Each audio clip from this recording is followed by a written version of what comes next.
30 seconds and counting. T-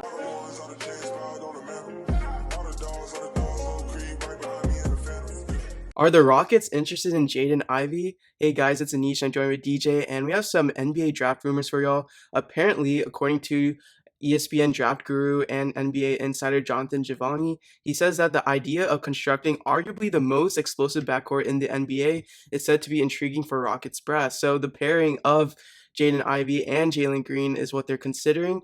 But then again, earlier this morning, the rival teams are suspecting that OKC has an interest in Ivy. So who knows what kind of smokescreen magic's going on here? Whether the Rockets are trying to force the Thunder's hand into drafting Ivy at number 2, which hasn't been projected to be like as high of a draft pick. But apparently the Thunder are trying to move back. But if the Rockets seem to have apparent interest in Ivy, then it might force the Thunder to draft him at 2. So, DJ, I just want to ask you, what are your thoughts on the Ivy fit in Houston?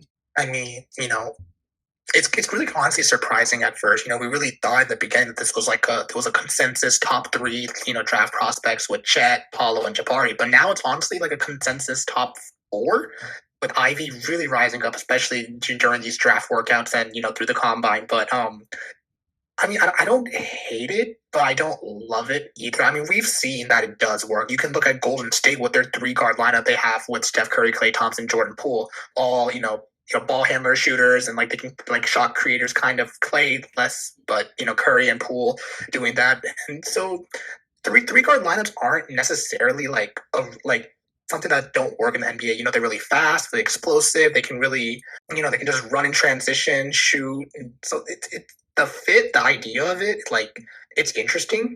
It's just not something I would have really expected. I really thought the Rockets would go for a big man in this case, whoever pretty much falls out of the top 3, whether it be, probably would have been Paul Ventura, but, if Jabari falls or if Chet fell, then I thought that would be the Rockets, like big board on top of their big board.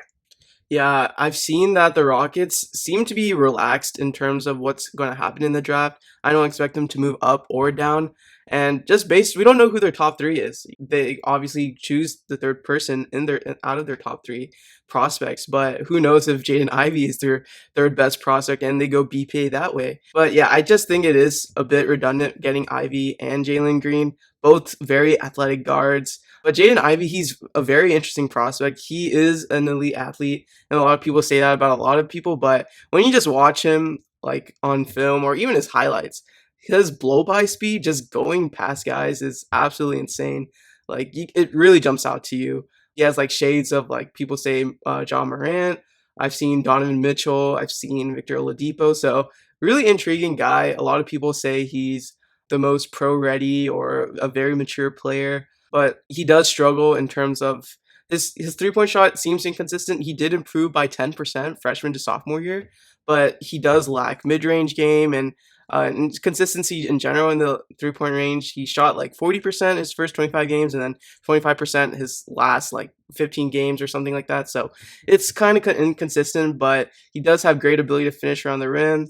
He does have playmaking potential, but then again, it's just because of his sheer gravity drawing in defenders. But like passing wise, his chops for that, it seems very rudimentary in that regard. So with Ivy, I've seen some profiles saying that he could play the wing position, but yeah, it just puts us in a weird predicament. I would agree with you there with drafting a big. That just makes the most sense. But say Houston does kind of force OKC's hand in drafting Ivy, then who would you want? Let's say if Jabari goes number 1, who would you choose between Chet and Banchero at number 3? Ooh, see, that's really tough. Like, I'm kind of like already on the Banchero bus, like I'm ready to like get him on our team. Because that's pretty much what the mocks have been saying. They're saying either Chet would go either 1 or 2, and Jabari would go the second. So Banchero is basically like kind of like the third tier. Like it's pretty much that's what we thought that the Rockets were really going to get. So I'm kind of on that Banchero bus. I really like him for our team as well, offensively, and I feel like defensively he can definitely improve, and they can work that out in the near future too.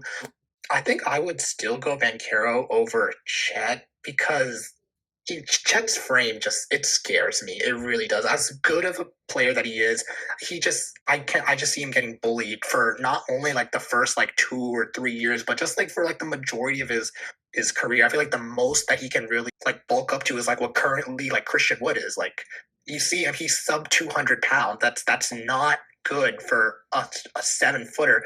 So I don't know how much weight can he really put on. That we'll find out in the future after he gets drafted after his couple years. But I think I would still be on the Banchero bus. But again, this whole Ivy like predicament that's going on, it's really interesting. I mean, I don't hate it per se, but it's definitely not something I would prefer as a Rockets fan.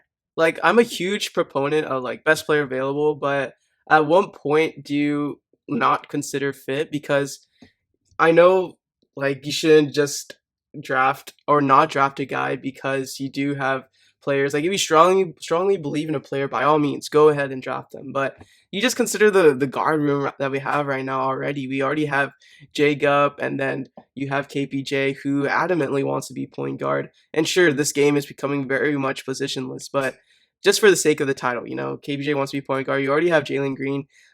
Like getting Ivy just seems a bit redundant to me, and passing up on one of the top three bigs again, like you mentioned, is just hard for me to imagine. Like at the end of the day, if the Rockets are actually enticed, and this isn't a smokescreen, then sure, then I mean I'd be down for it. Like just imagine having two athletic guys coming at you. You don't know which one to guard, and so. But then again, and then Ivy does has a defensive prowess too. He's a good on-ball defender, and he's good at playing the passing lanes and getting steals and just going coast to coast with this like extreme quickness. So I mean, there's a lot of like things to like about Ivy. I mean, a lot. I could see an all-star written all over this guy just based on what I've seen. But again, I just think what this team needs right now is not necessarily an Ivy, and that I know that's kind of drafting for fit. But then again, it's just a huge weakness. I feel like that needs to be filled by getting a big who can hopefully defend. But if it is Bankero, I mean, he can defend when his defensive effort is locked on. And before we wrap up the video, do you have any final thoughts? Yeah. Okay. So, one last thing I don't think I got to mention, but that was that if we were to draft Jaden Ivey, I feel like that would basically like make Christian Wood like it would show him that he is a part of our future. He is probably gonna be that long term center or that person that we want at the 4, the 5 that we want to really like build around and something like that. Like just like that guy in our front court member. And I don't necessarily like that. Not that Christian Wood isn't like a good player. It's just his fit with the team. I just don't see. I feel like we really need a defensive big, and at least one person in our front court who's more defensively minded. And Christian Wood is not that type of player. As well as you forgot the name, Dacian Nix when it came to that like point guard rotation. I saw an Mhm. article that the Rockets are basically viewing Dacian Nix as like a first round, like a lottery first round pick in this year's draft. So it's like at a certain point, it's not necessarily even drafting for fit. It's drafting to not create a log jam. With KPJ, with Jalen Green, with Dacian Nix, with Jacob, there's too many people in the guard rotation. They're all fighting over the same minutes. It doesn't exactly showcase. It won't exactly lead to much development, if that makes sense. The best way that a player can really improve on their game is getting more reps, getting more time. We saw the difference with Josh Christopher when he went to the G League and when he finally got more minutes, how much of an improvement he's made. And the same goes to pretty much all of our rookies. Once they got more minutes towards the end of the year and like just throughout the season, they were able to improve a lot. So, getting a guy like Ivy, just creating that log jam in the backcourt, just not a fan of it.